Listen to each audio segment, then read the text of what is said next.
अंबरनाथमधील तुंबलेल्या नाल्यांची आज पालिकेच्या अधिकाऱ्यांनी पाहणी केली। यावेळी उद्यापासून नालेसफाईला सुरुवात होणार असून पावसाळ्यापूर्वी नालेसफाई पूर्ण करण्याचे उद्दिष्ट असल्याची माहिती अधिकाऱ्यांनी दिली। अंबरनाथ शहरात 7 मोठे आणि 22 छोटे नाले असल्याची पालिकेच्या दप्तरी नोंद आहे। या नाल्याची दरवर्षी यांत्रिक आणि मनुष्यबळ वापरून सफाई केली जाते। यासाठी दरवर्षी मे महिन्यात नालेसफाईला सुरुवात केली जाते। याच अनुषंगाने आज पालिकेच्या अधिकाऱ्यांनी शहरातल्या नाल्यांची पाहणी केली। यामध्ये बीकेबिन रोडवरील राहुल नगर समोरचा नाला सर्वाधिक तुंबलेला असल्याचं आढळलं।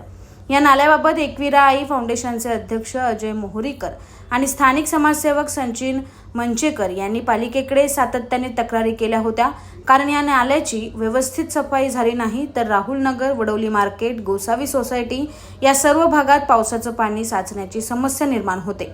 त्यामुळे नालेसफाईची सुरुवात याच नाल्यापासून करावी अशी मागणी अजय मोहरीकर आणि सचिन मंचेकर यांनी पालिकेच्या अधिकाऱ्यांकडे केली। त्यानुसार पालिकेचे नगर अभियंता राजेश तडवी, आरोग्य विभाग प्रमुख सुहास सावंत यांनी अधिकाऱ्यांसह या नाल्याची पाहणी केली। तसंच उद्यापासून नालेसफाईला सुरुवात होणार असून पावसाळ्यापूर्वी नालेसफाईची सर्व कामं पूर्ण केली जातील अशी माहिती त्यांनी यावेळी दिली आहे। Bureau report, AB fast news, Ambernath.